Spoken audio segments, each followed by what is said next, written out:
Bom, a obra começa com Rubião, o nosso protagonista, olhando o mar pela janela de sua bela casa, né, no Rio de Janeiro, e refletindo sobre como ele foi parar de um professor, de um enfermeiro, a capitalista, graças à herança recebida de seu amigo Quincas Borba. Ele imaginava, né, que ele conseguiria uma posição melhor se ele conseguisse casar sua irmã Piedade com Quincas Borba. Porém, ela acabou falecendo antes e ele também faleceu.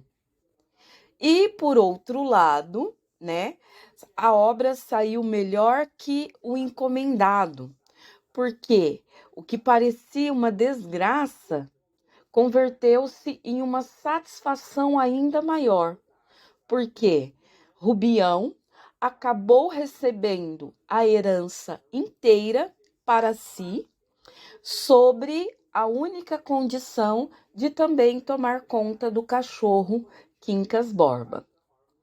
E Rubião então dizia, né? Deus escreve certo por linhas tortas. E Rubião, ele acabava ficando envergonhado, né? Porque ele tinha pensamentos tipo que se a Piedade e Quincas tivessem se casado, os herdeiros dessa fortuna seriam os filhos desse casal, né? E, no entanto, ele acabou sendo contemplado, então, como herdeiro, com a morte dos dois. Então, o narrador nos convida, né, como leitores, a voltar no tempo alguns meses para entender como Rubião foi parar ali diante daquela situação.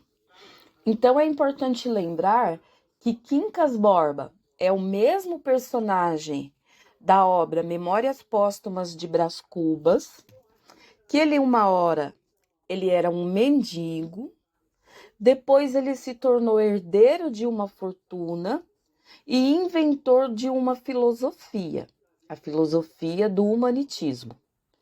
Chegou a Barbacena, apaixonou-se por uma viúva, né, Piedade, a irmã de Rubião, mas ela faleceu antes deles se casarem. Rubião, então, procurou aproximar-se, né, de Quincas Borba, tornando-se seu único amigo, e ele serviu de enfermeiro por alguns meses, e o médico já desenganava Quincas Borba, então Rubião acabou vendo ali uma oportunidade.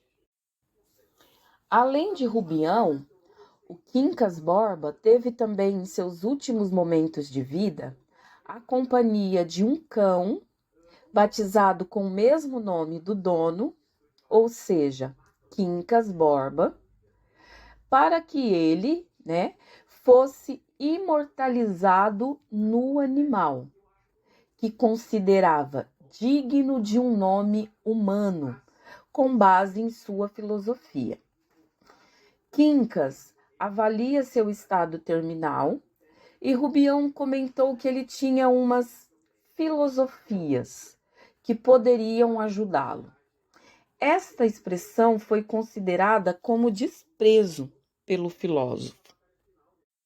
O Quincas, então, ele começa a explicar para o Rubião a sua filosofia, né, a filosofia do humanitismo, cuja a essência era resumida em uma frase: ao vencedor, as batatas, ao vencido, ódio ou compaixão.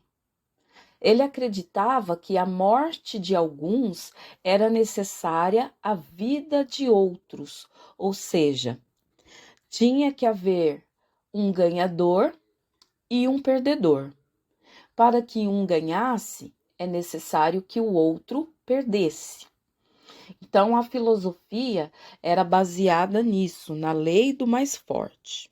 Então, ele vai contando ali para o Rubião, explicando, até que ele fica cansado de falar, né? E aí ele pergunta para o Rubião se o Rubião verdadeiramente era seu amigo.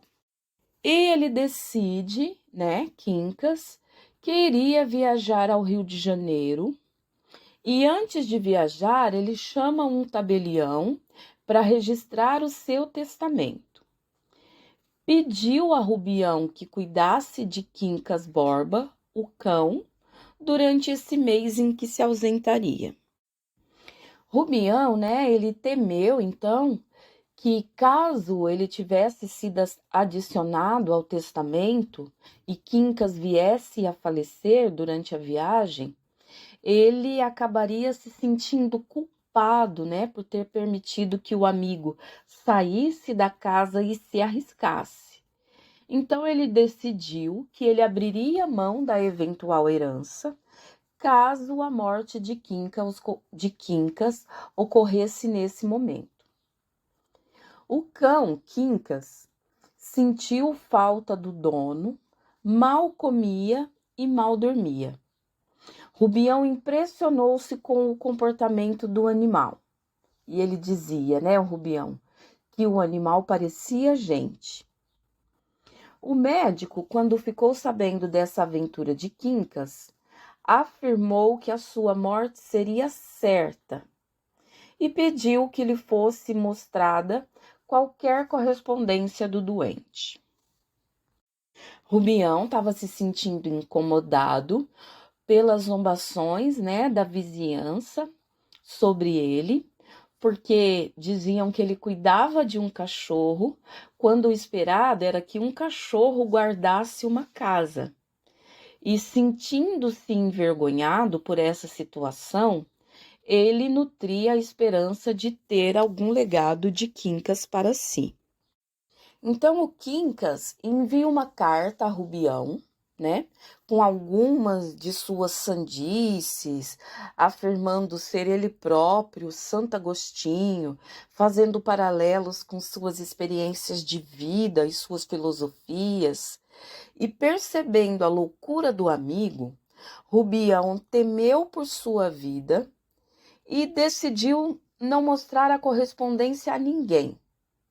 A prova de sua sandice poderia cancelar seu último testamento, do qual ele fantasiava ser herdeiro. E na semana seguinte, Rubião leu, no jornal da corte, a notícia da morte do filósofo Quincas Borba. Rubião, ele recebeu a notícia, né, da morte de Quincas como o fim de um sofrimento. Pelo que constava no jornal, considerou que o amigo estava consciente e que sua carta maluca era apenas uma piada. E ali, olhando para o cão Quincas, lamentou que tivesse perdido seu dono e considerou doá-lo a outra pessoa. Então, confirmando a morte de Quincas, Brás Cubas envia uma carta a Rubião, esclarecendo que atendia ao último pedido de seu amigo e que o resto se resolveria segundo as praxes do fórum. Estes termos deixaram Rubião ainda mais ansioso pelo testamento. Então, Rubião ordenou que o criado levasse o cachorro à comadre Angélica, porque ela gostava de cuidar de animais. O testamento declarava Rubião herdeiro universal, com a condição que cuidasse do cachorro Quincas Borba, como se fosse um humano, tratando-o de qualquer moléstia e dando-lhe sepultura quando morresse. Rubião, então, ficou sem acreditar, né? Ele não estava acreditando no presente que ele havia recebido. Casas, apólices, ações, escravos, roupas, livros, tudo era dele. Claro que teria de cuidar do cachorro, mas isso não seria problema. Afinal, ele considerava o cachorro como um ótimo animal. Lembrando-se das diversas empresas que teve e que faliram, concluiu que Deus estava lhe recompensando, afinal. Pensou se ficaria em Barbacena, onde poderia zombar daqueles que riam dele, mas achou melhor gozar as maravilhas do Rio de Janeiro e retornar à sua cidade de vez em quando. Rubião, então, chegou em casa procurando pelo cão e aí lembrou-se que o havia doado à comadre Angélica. Saiu correndo em busca do animal, sofrendo por imaginar que o bicho pudesse ter morrido ou fugido, o que poderia invalidar sua herança. Desesperado, jurava que mandaria rezar missas caso tivesse tudo bem com o Quincas. Ao recebê-lo, Angélica questionou a postura e a expressão esbaforida de Rubião. Chegando então em sua nova casa, Rubião sentou-se na cadeira em que estava Quincas Borba quando lhe explicou sua filosofia. Somente agora ele, Rubião, o discípulo, compreendeu a frase-chave do humanitismo: ao vencedor as batatas. Segundo ele, agora, ele era o vencedor da história. Uma missa em memória de Quincas foi encomendada por Rubião. Por mais que o falecido não fosse religioso, o herdeiro achou importante não demonstrar avareza perante a sociedade e realizar o procedimento usual. Rubião, então, mudou-se para o Rio de Janeiro assim que o processo de herança se iniciou. Para seu azar, no trem que seguia para a corte, Rubião conheceu o casal Palha, Cristiano Palha e sua esposa Sofia. Os dois conversaram muito sobre diversos temas, enquanto a mulher apenas observava os cavalheiros. Rubião gostou tanto do rapaz que sugeriu que fossem juntos à Europa e não conseguiu evitar de contar sobre sua recente herança. Ao ouvir isso, Palha sugeriu que o novo rico fosse mais discreto, por segurança. Quando chegaram ao Rio, Rubião e Palha já eram amigos e prometeram então visitar-se, manter essa amizade.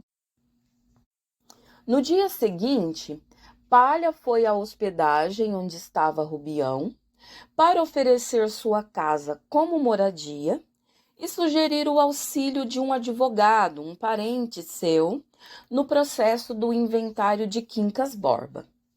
Rubião recusou a casa, mas acabou aceitando o advogado. Rubião, então, foi jantar na casa de Palha e encantou-se ainda mais por Sofia, que estava vestida mais à vontade.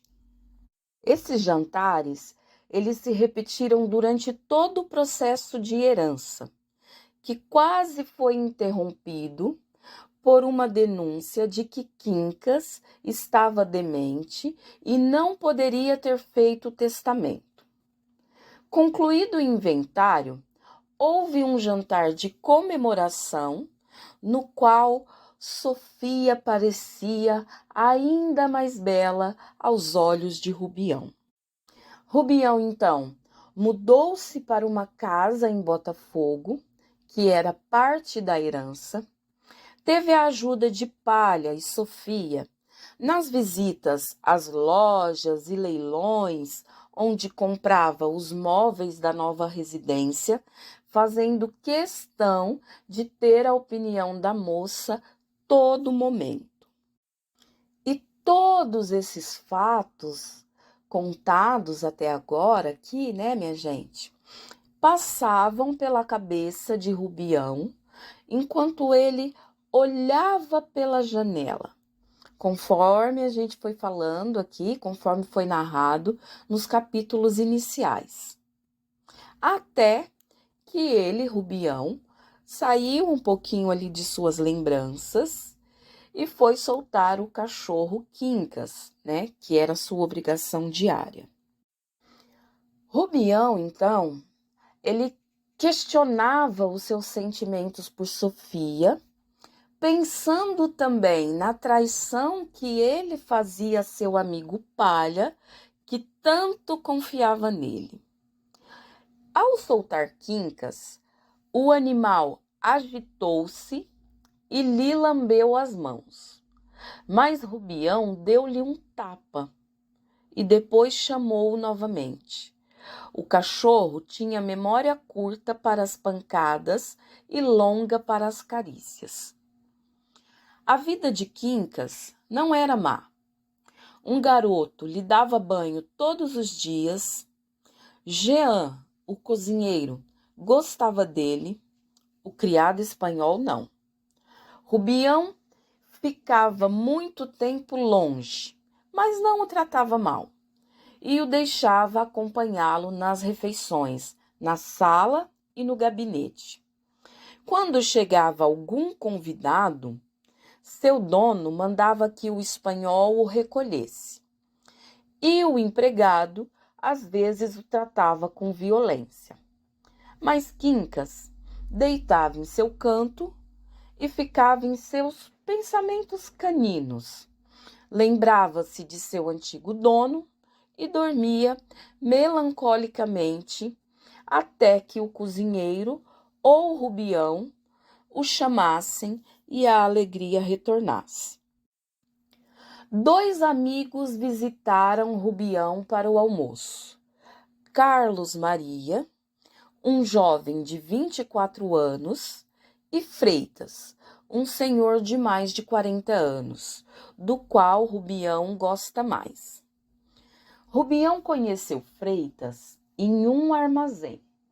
Soube de sua boa e má fortuna, que o deixara pobre afinal.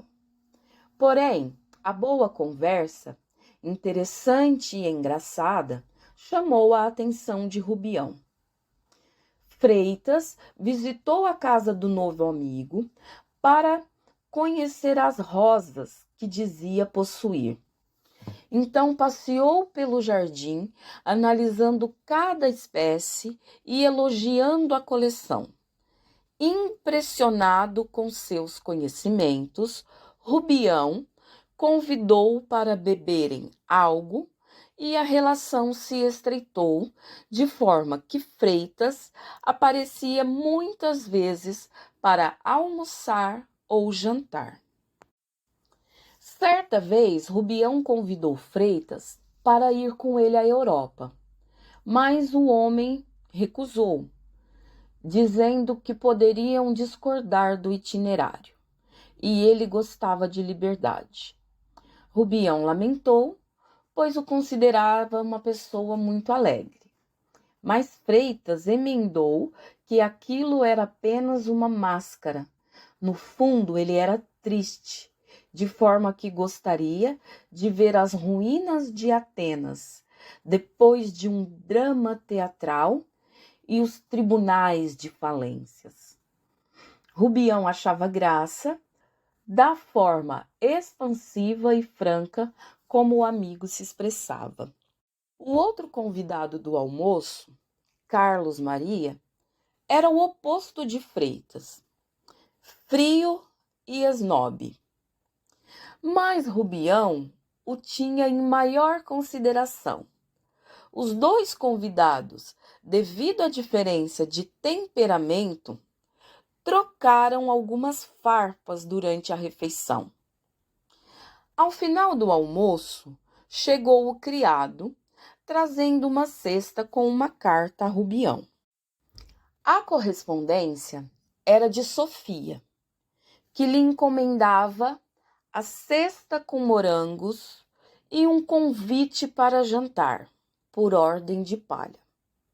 Rubião corou-se lendo o bilhete e os convidados perceberam que se tratava de algum caso amoroso. Supuseram ser de alguma mulher casada, o que Rubião negou a princípio. Depois imaginaram uma viúva ou solteira, o que significaria um casamento próximo, até que o anfitrião revelou ser de uma mulher de um amigo seu. Tomaram um café e despediram-se. Freitas, como de costume, pôs alguns charutos no bolso. Rubião convidou-os para repetirem o programa. Quincas Borba ouviu o barulho dos convidados e fez festa para Carlos Maria, que o afastou repugnado. Ao saírem, o jovem fez questão de seguir o caminho oposto ao de Freitas. Rubião voltou a ler a carta de Sofia, interpretando-o romanticamente e ficando ainda mais apaixonado pela moça. Chegando à casa de Sofia e Palha, Rubião foi apresentado a 4 senhoras que queriam conhecê-lo. Uma delas, Dona Tunica. Era uma solteirona de 39 anos. Seu pai, Major Siqueira, também estava presente e prendeu Rubião em um longo monólogo, até que Palha surgisse para saudar o amigo. As senhoras não eram feias, e Dona Tunica deve ter sido bonita aos 25 anos. Mas Sofia era a mais bela entre elas. Rubião admirava sobretudo seus olhos, além de todo o seu corpo e seus gestos. Sofia, então com 28 anos, casou-se aos 20, quando Palha tinha 25. Enriquecido por conta de seu bom faro nos negócios, o homem gastava muito dinheiro em vestidos caros e joias para a mulher, a qual gostava de exibir em reuniões e teatros. Durante a noite, quando todos prestavam atenção em uma senhora que cantava, Rubião ficou a olhar para Sofia, admirando sua beleza, e a moça correspondia a seu olhar. Somente Dona Tunica, filha do major, percebia a cena. Dona Tunica teve alguma esperança de, enfim, ter encontrado um marido. Ultimamente, ela nem se importava se o pretendente era um homem pobre e sentiu-se abençoada pela possibilidade de unir-se a alguém rico. Passou a noite dirigindo olhares a Rubião, mas percebeu que ele tinha mais interesse em Sofia, que também o mirava de volta. Tunica procurou atraí-lo de diversas maneiras. Chamou-o para conversar, mas o homem distraía-se a todo momento observando Sofia e mal respondia às perguntas da solteirona. Com tantas trocas de olhares, Rubião concluiu que Sofia realmente o convidava para uma aventura amorosa. Então saíram os dois pelo jardim a contemplar a lua. Rubião lançou palavras poéticas, comparando os olhos de Sofia às estrelas do céu. A moça assustou-se com a audácia do amigo e ficou em dúvida se era melhor se fazer de desentendida, pois, caso contrário, teria de expulsá-lo de sua casa. Sofia, então, sugeriu que entrassem, pois os outros convidados já davam por falta deles. Rubião continuava extasiado e propôs um acordo secreto, que ambos olhassem para o cruzeiro todas as noites ao mesmo horário. Ele segurava a mão de Sofia com tanta força que a moça reclamou. O galanteador voltava a si e se inclinava para beijar a mão de Sofia quando surgiu uma voz.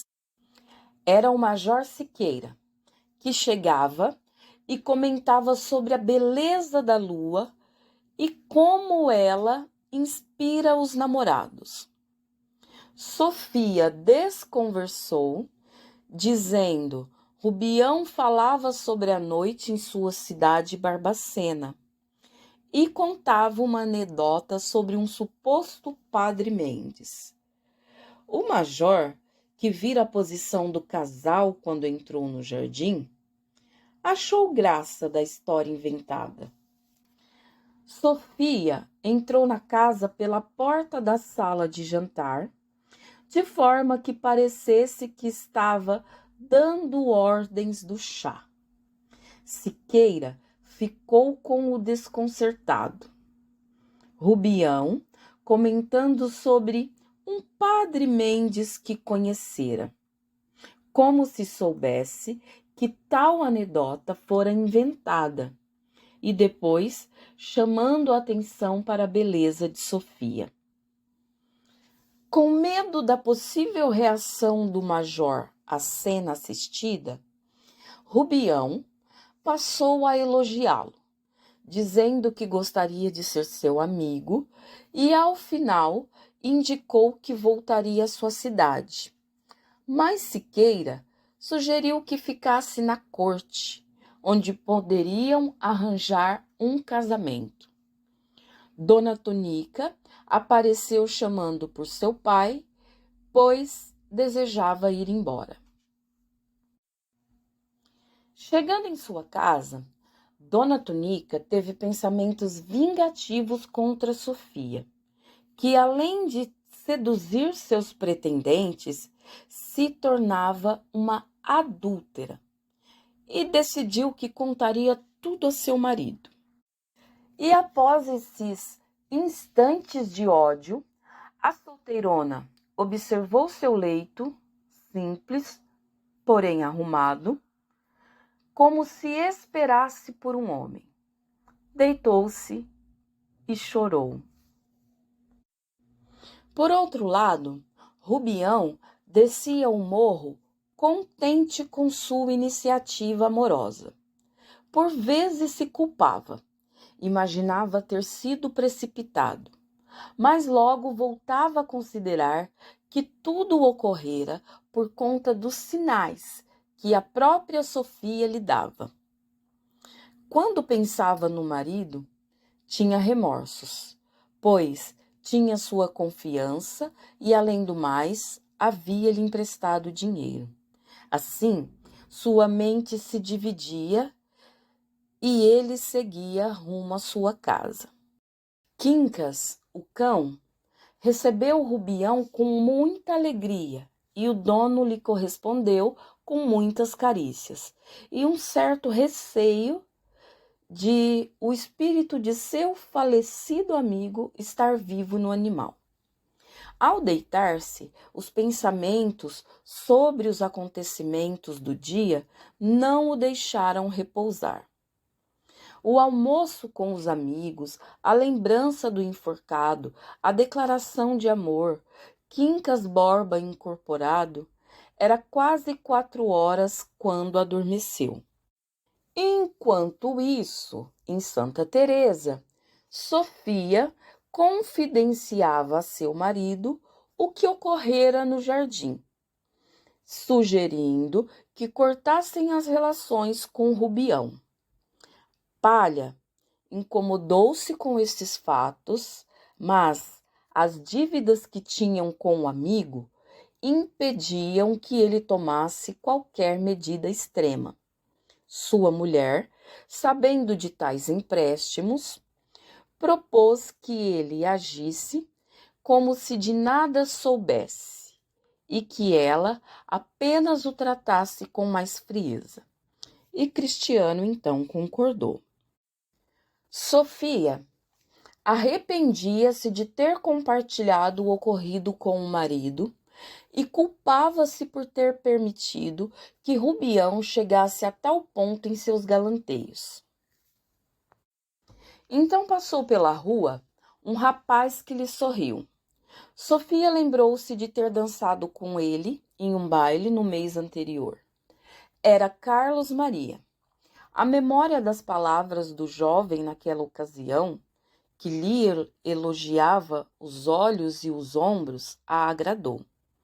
Sentada em uma cadeira, fechou os olhos e tentou dormir, mas os pensamentos agitados e a dor de cabeça não a permitiram. Novos passos se aproximaram. Um carteiro entregou-lhe correspondências da roça e, ao sair, tropeçou e caiu. E Sofia não segurou o riso. Após 15 dias sem receber Rubião, Palha foi visitá-lo. O amigo já recebia outra visita, João de Souza Camacho. Estavam todos em silêncio quando João foi à janela e avisou que a lua estava nascendo. Rubião fez um gesto em direção à janela. Palha segurou-se para não atirar-se com violência, lembrando-se da promessa que o amigo traidor havia feito à sua esposa. Ao fim, os dois mantiveram-se na mesma posição e Rubião contou que iria deixá-los. Palha teve em sua alma uma mistura de espanto e desapontamento com a notícia de que o amigo iria deixá-los, ou melhor, a fortuna iria deixá-los. Poderia estar arrependido de sua atitude para com Sofia, ou tentava se distanciar da paixão que não o deixava. Rubião efetivamente estava arrependido e envergonhado. Havia esperado algum novo bilhete de Sofia nos dias posteriores àquela noite, mas logo pensou que devia voltar a Barbacena. Ao contar tal decisão a Palha, entretanto, não esperava que Camacho interviesse, comentando que, momentos antes, ele havia negado tal possibilidade. Cristiano estranhou a intromissão de tal homem no assunto. João de Souza Camacho, formado em direito, interessava-se somente por política. Quando jovem, escreveu jornais políticos sem qualquer ligação estreita a algum partido. Foi membro de assembleia, deputado e presidente de província. Sonhava ser ministro, mas não teve êxito. Vivia no meio dos poderosos, mas já sentia que não alcançaria o poder. E mantinha sua pequena família por meio da advocacia. Rubião e Camacho se conheceram na casa de um conselheiro, onde trocaram ideias sobre política. No dia seguinte, almoçaram juntos e Camacho lhe confidenciou planos de publicações suas em jornal. Tal abordagem animou Rubião a embrenhar-se no mundo político. Quem sabe, um lugar na Câmara. Não interessava nem a Palha, nem a Camacho que Rubião se distanciasse. Um por conta dos empréstimos tomados que teriam de ser acertados. O outro por conta do parceiro político que havia encontrado. No dia seguinte, Rubião recebeu o jornal Atalaia, editado por seu amigo Camacho, lá no seu escritório, quando de repente ouviu gritos de uma mulher. Seu filho pequeno, Deolindo, estava quase sendo atropelado por uma carruagem. Rubião jogou-se em frente aos cavalos e salvou a criança. Após o ato heróico, Rubião recebeu da família de Deolindo os cuidados e um ferimento que surgiu em sua mão, e ao sair da casa, ele se viu cercado de curiosos que souberam de sua atitude corajosa e desejavam prestigiá-lo. Rubião, com o tempo, começa a perceber que Carlos Maria vivia a elogiar Sofia, e isso começa a despertar-lhe ciúmes. A notícia do salvamento que Rubião realizou ao menino Deolindo foi colocada no jornal e, ao sair na rua, todos cumprimentavam a Rubião pela sua coragem e pediam que eles contassem novamente a história. Chegando ao escritório de Camacho, Rubião agradeceu pela homenagem e comprou diversos exemplares para enviá-los aos amigos de Barbacena. Algum tempo depois, Rubião torna-se sócio de palha em uma casa de importação. Enquanto isso, Sofia estava cada vez mais apaixonada e encantada com os galanteios feitos a ela por Carlos Maria. A cena de Carlos Maria dizendo palavras românticas ao seu ouvido não saía da cabeça de Sofia. Ela acreditava que não devia permitir tal atrevimento. Arrependia-se de pensar nele, mas logo a memória de sua voz voltava à sua mente. Sofia, então, pretende casar Maria Benedita, sua prima, com Rubião. Palha achava bom o negócio de casar o sócio com uma prima. Afinal, tudo ficaria em família. E Sofia dispôs-se a arranjar essa união. Mas talvez um certo ciúme a impediu de revelar seu nome a Maria Benedita. A prima, enquanto isso, desconfiava. Na valsa da noite anterior, de Sofia e Carlos Maria, estaria a resposta desse mistério. Maria Benedita acreditava que ambos estavam valsando e falando sobre ela, sobre essa possível união. Rubião, por outro lado, continuava a suspeitar de um envolvimento entre Sofia e Carlos Maria, pensando em tirar satisfações com o jovem, mas não o encontrou em casa. Major Siqueira foi visitá-lo, elogiou a casa, mas comentou que faltava ali uma mulher. Sua filha havia completado 40 anos e continuava solteira, mas o major nem pensava nisso ao sugerir um casamento a Rubião. E por que não? Ouviu Rubião após a saída do major. Olhando ao redor, havia somente a presença do cachorro, Quincas Borba.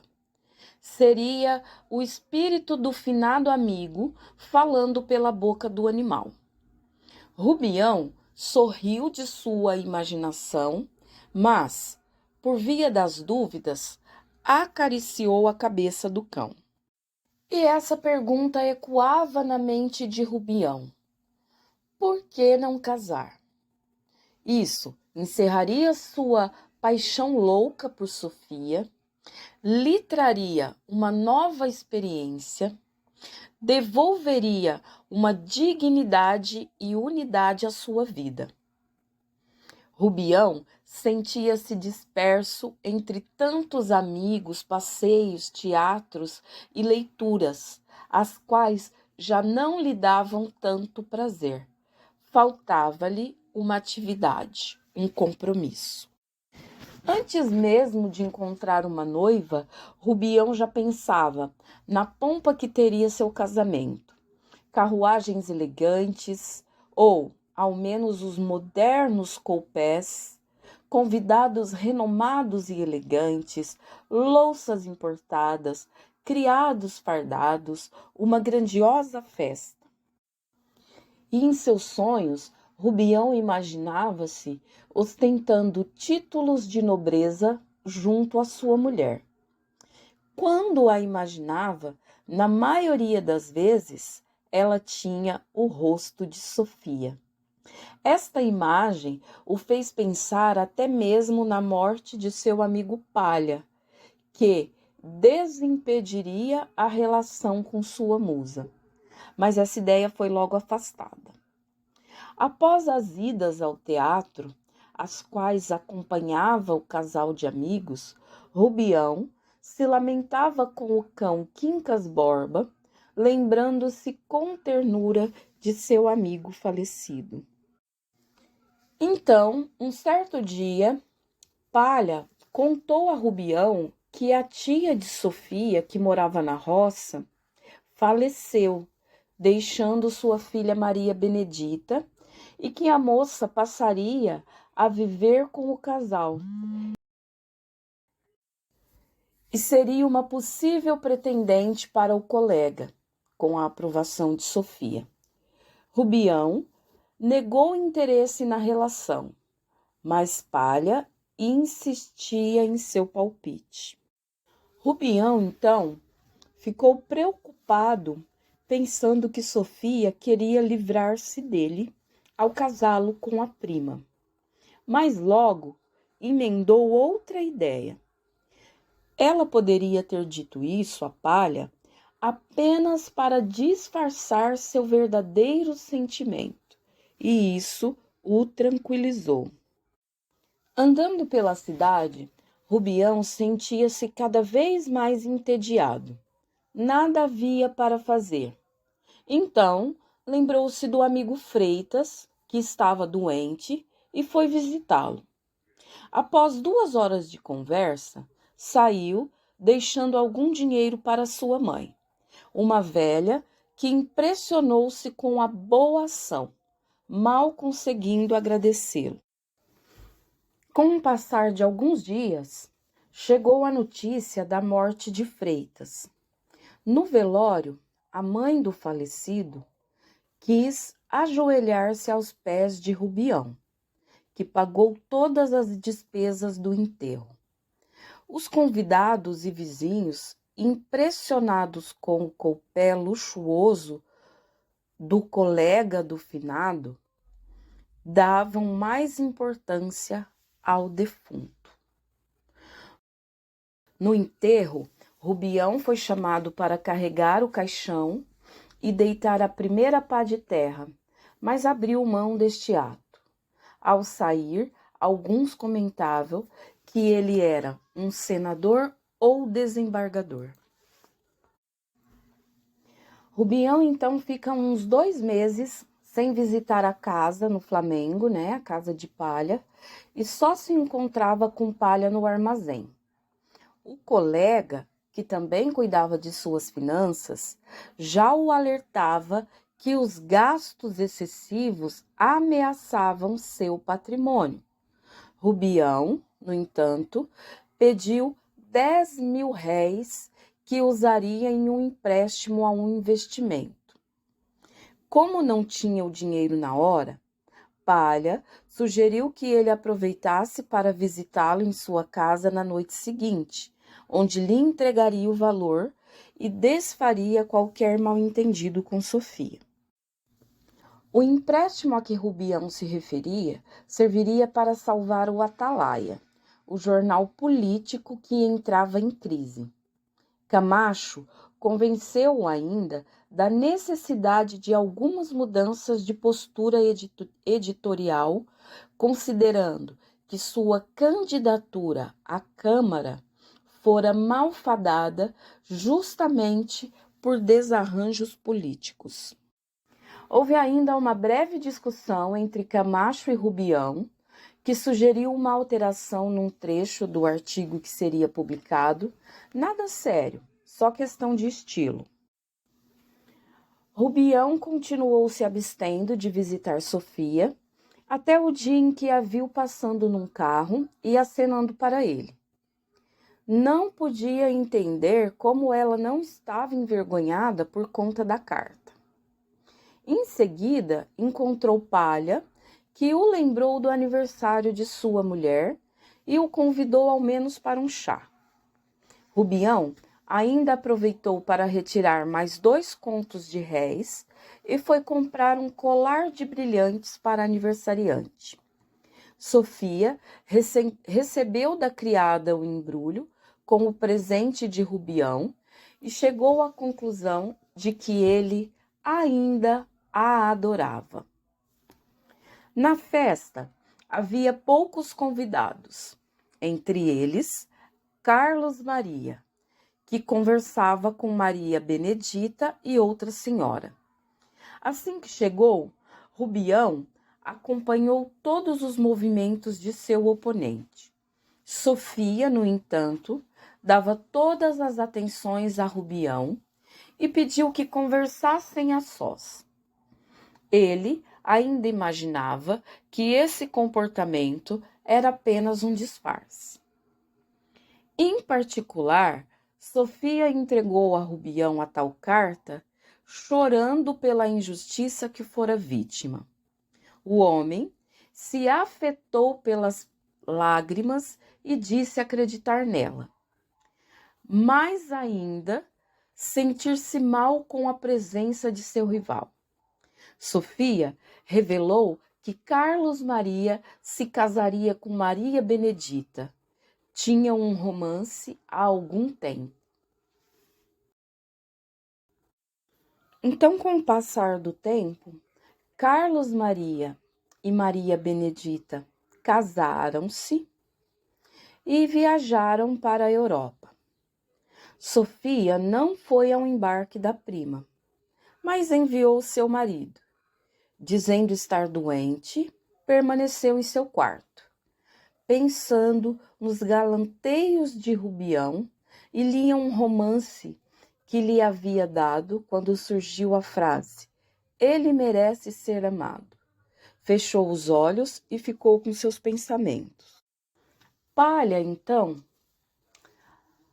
informa a Rubião que pretendia, no ano seguinte, liquidar o negócio que tinham, pois dizia haver uma proposta de um cargo no banco. A sociedade poderia ser desfeita antes para agilizar o processo. Rubião, no entanto, preocupou-se que o sócio estivesse com alguma desavença pessoal e quisesse romper os laços de amizade. Mas Palha tinha interesse, na realidade, de livrar-se de um sócio que desperdiçava todo o seu dinheiro e representava um risco ao negócio. A história do emprego no banco era mentira. Os negócios de Palha seguiam cada vez melhores e ele não queria dividir seus lucros com o Rubião. Pensava até em tornar-se barão. O círculo social de Rubião havia se ampliado nos últimos tempos. Política, negócios e diversões o fizeram um homem conhecido. O ricaço de Minas, diziam aqueles que contavam sua história. Era o herdeiro de um grande filósofo. Os companheiros de almoço e jantar eram cada vez mais numerosos e identificados como discípulos filosóficos de Rubião. por mais que ele não falasse qualquer filosofia. O cão, Quincas Borba, era amigo de todos e muito reverenciado, considerado também herdeiro do filósofo Quincas. Rubião tinha convites para outros jantares e passeios e decidiu que as refeições deveriam ser servidas para seus comensais, mesmo sem sua presença. Certa noite, após o jantar, mesmo sem a presença de Rubião, os convidados entraram em seu gabinete e fumaram seus charutos, apreciando 2 bustos de Napoleões que foram comprados há pouco tempo pelo dono da casa. Rubião também investia muito nas letras, encomendava com antecedência centenas de exemplares dos livros que lhe eram dedicados, pagava mensalidades de sociedades literárias, coreográficas e religiosas, católicas e protestantes, e assinava jornais que não lia. Certa vez, se surpreendeu ao descobrir que o periódico defendia uma posição oposta à sua. E mesmo se opondo ao jornal, Rubião continuou a pagar sua assinatura, para espanto do cobrador, que estava mais acostumado a clientes que gostam da folha e não pagam. Enquanto isso, Sofia continuava a selecionar cada vez mais seus relacionamentos dentro de sua nova condição financeira, além de orientar o marido a portar-se com imponência e ignorar as antigas amizades modestas quando as encontrava. Rubião, que já não estava tão bem em sua sanidade, chamou um barbeiro chamado Lucien e pediu a ele para que copiasse o estilo de um dos Napoleões que Rubião tinha ali em seu escritório. O barbeiro, a princípio, teve dificuldades em imitar o corte, pois preferia trabalhos autorais, mas o fez. Rubião começava a ter cada vez mais desvaneios. Sozinho em sua poltrona, continuou com um dos seus pensamentos distantes, em que estava em uma cidade francesa, tinha se tornado governante, conversava com ministros e participava de grandes jantares, tudo conforme lera nos jornais, e seguia a caminho da lua. Os companheiros de refeições elogiaram a mudança visual de Rubião. Somente Dr. Camacho a considerava desnecessária, por acreditar que o rosto era o espelho da alma, devendo manter sua constância. Rubião, ora sentia-se um imperador francês, ora voltava a si. Rubião voltou então a visitar Sofia e ela gostou da nova barba, mas preparava-se para sair. Ela então deixou cair sua luva e os dois tentaram pegá-la ao mesmo tempo, aproximando seus rostos e rindo da situação. Sofia já se despedia quando subia na carruagem, mas Rubião entrou com ela. Sofia então questionou que atitude era aquela e mostrou-se preocupada que os vissem passeando a sós para resolver a situação. Rubião baixou as cortinas e permaneceu calado. Sofia encolheu-se, incomodada com o comportamento incompreensível de Rubião. Ela propunha formas de livrar-se dele, levando-o à sua casa, deixando-o no caminho ou mesmo procurando por seu marido. Mas Rubião se negava a deixá-la e mantinha ares misteriosos.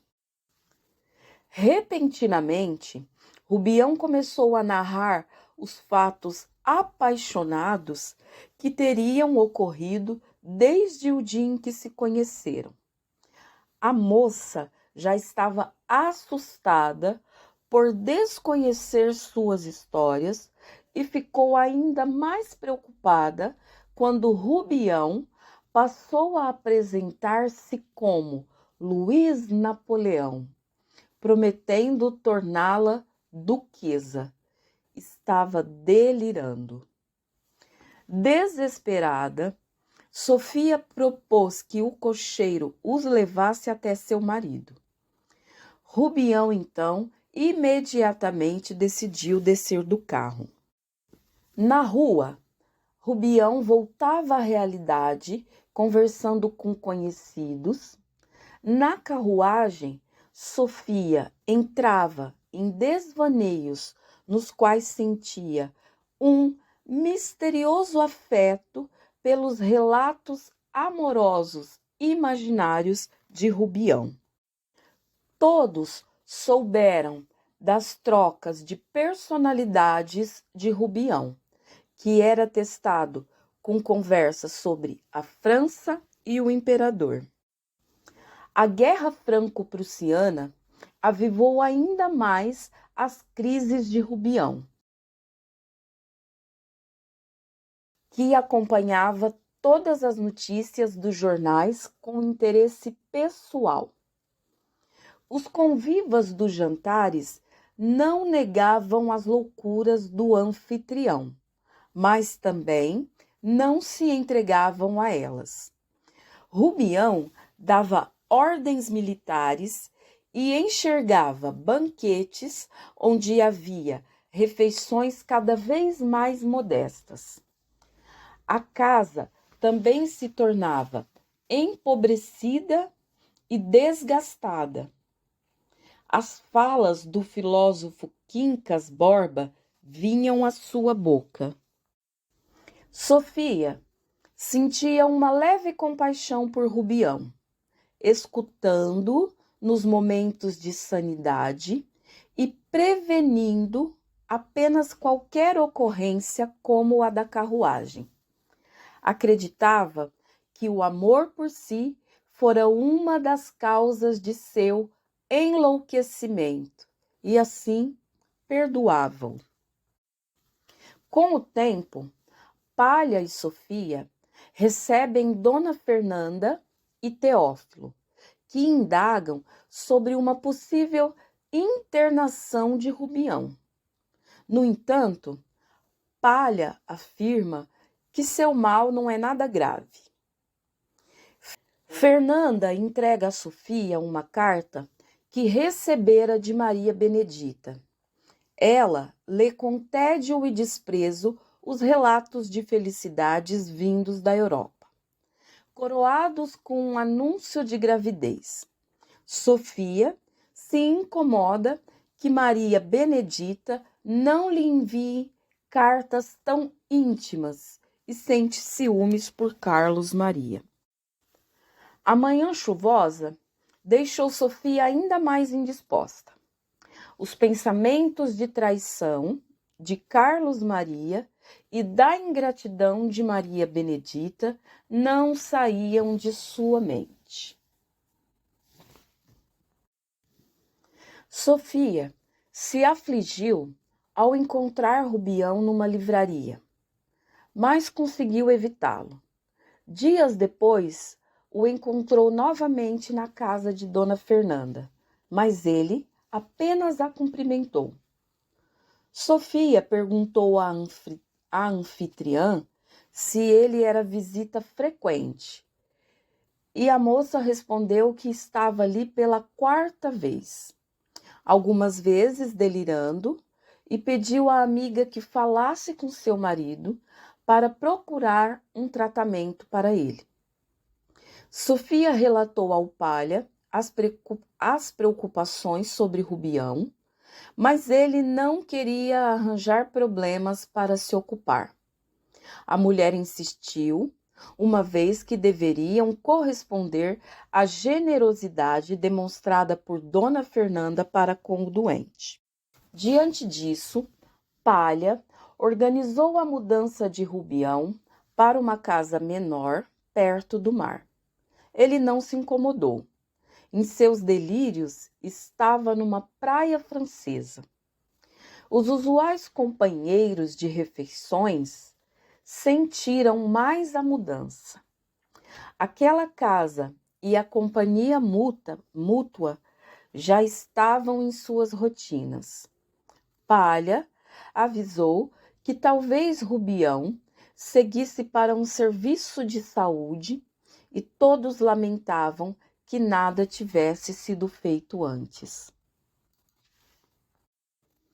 Dr. Falcão, um médico e deputado amigo de Dona Fernanda, examinou Rubião e declarou que, com o tratamento adequado de um especialista, Rubião poderia ficar bem. E que uma das causas de sua insanidade seria a paixão por Dona Sofia, que o médico acreditava ter se concretizado. Fernanda impressionou-se e negou ao médico que sua amiga fosse capaz de uma traição. Ao ir embora, Dr. Falcão refletiu que o desespero de Dona Fernanda com a possível relação entre Rubião e Dona Sofia poderia ser resultado da paixão que ela também sentia pelo homem. Afinal, era estranho tamanho interesse por sua saúde. O tempo passa e, com o retorno de Carlos Maria e Maria Benedita, Dona Fernanda deixou-se de ocupar tanto com Rubião. Ao receber o casal, interessou-se pelos detalhes da viagem e quis saber como andava a relação. Maria empolgava-se com a gravidez e o grande romance que vivia. Carlos parecia impaciente, desinteressado daquelas narrações. Ele preferia que o filho tivesse nascido no exterior, sem tornar a gravidez um evento público. Rubião foi à casa de Dona Fernanda, mas os criados avisaram que ela passava mal e estava acompanhada do marido. Na realidade, quem se sentia incomodado era Teófilo. Após descobrir que não era cogitado para qualquer ministério e recebia o apoio de sua mulher. Desde a queda do ministério, Rubião não visitou mais Dona Fernanda. Vivia com seu cão, Quincas Borba, e um criado, que se divertia ao ser tratado como marquês nos delírios de seu patrão. Quando voltava à realidade, Rubião procurava os antigos amigos. Camacho, no entanto, repelia suas tentativas de diálogo, alegando estar sempre muito ocupado. Rubião percebia sua atitude e se questionava o que havia feito de mal a ele. Certo dia, Rubião encontrou o Major Siqueira, que o convidou à sua casa e anunciou uma grande novidade. Dona Tunica estava noiva. A moça, agora bem vestida, estava entusiasmada com a mudança que ocorreria na sua vida e muito apaixonada pelo noivo, Rodrigues, um homem viúvo e de meia idade. Rubião estava cada vez mais tendo imaginações. Seguiu pelas ruas, dando o braço a uma imperatriz imaginária, falando e gesticulando nobremente. As pessoas paravam para assistir à cena. Jovens e crianças o perseguiam e gritavam: "Ó Gira! Algira, ou seja, louco, louco. Rubião percebia as vozes ao seu redor como aclamações ao imperador e seguia em sua alucinação. Rubião andou por 2 horas, alternando gestos e conversações imaginárias, como se andasse pelos corredores de um palácio, mas em direção à casa de Dona Fernanda. Já não havia tumulto, mas os moradores que o viam da janela tinham instantes de distração com a cena. Alguns sentiam pena. Rubião foi então internado por Palha numa casa de saúde, totalmente alheio à realidade. Chamava-o Duque e convidava Sofia a um passeio em seu novo coche. O cão, Quincas Borba, tentou acompanhar seu dono, mas ficou aos cuidados do criado. Assim que pôde, Rubião pediu que levassem o animal à clínica e Dona Fernanda se comprometeu a ajudá-lo. Fernanda e Sofia foram à antiga casa de Rubião. Tudo estava fora de ordem e imundo. Quincas Borba havia sido trancado num quarto, comia pouco e estava abatido. Sofia só pensava em ir embora do local. Fernanda se compadecia tanto com Rubião quanto com o cão, que pediu para ser levado à casa de saúde. Então passaram-se meses. O noivo de túnica faleceu 3 dias antes do casamento. Teófilo retornou da viagem e continuou seu trabalho parlamentar. Sofia inaugurou seu luxuoso casarão, usando o colar que Rubião lhe dera de presente. E, na manhã seguinte após o baile, Dona Fernanda foi notificada que Rubião fugira da clínica havia 3 dias.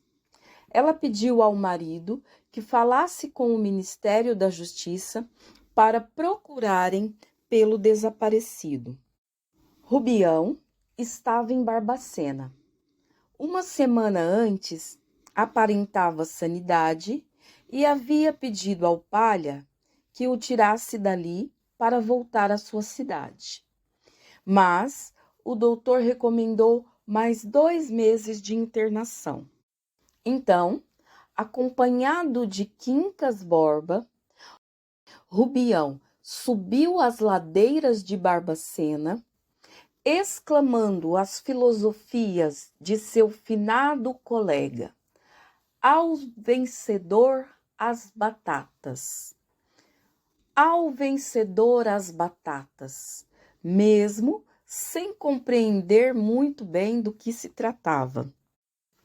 Caiu uma tempestade.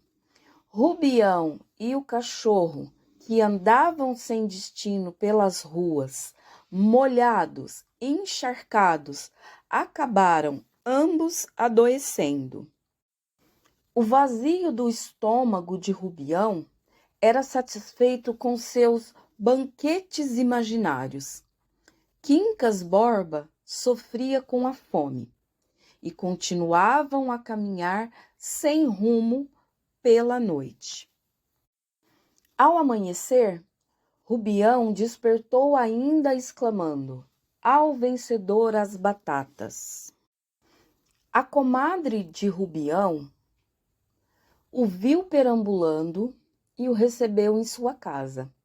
Demorou alguns minutos para que percebesse seu estado doentio e chamou um médico. E, em poucos dias, Rubião morreu. Colocou uma coroa invisível em sua cabeça, tentou exclamar mais uma vez: ao vencedor, e se foi. Quincas Borba também já adoecido, morreu 3 dias depois. O autor levanta uma questão sobre o título do livro, se refere ao filósofo ou ao cão, mas não se prolonga nessa análise, que demandaria muitas outras questões. Por fim, convida o leitor a rir ou a chorar da história, o que considera que dá na mesma. Bom, pessoal, então esse foi o resumo da obra Quincas Borba, de Machado de Assis. Se você ainda não é inscrito aqui no canal Alfaletrando com Van, se inscreva, curta, compartilhe com os amigos para dar uma força para esse canal que é novo, começar a crescer e o conhecimento chegar a muito mais pessoas. Um beijo, fiquem com Deus e até logo! Ah, não deixem de conferir os nossos próximos vídeos aqui do canal. Tchau, tchau!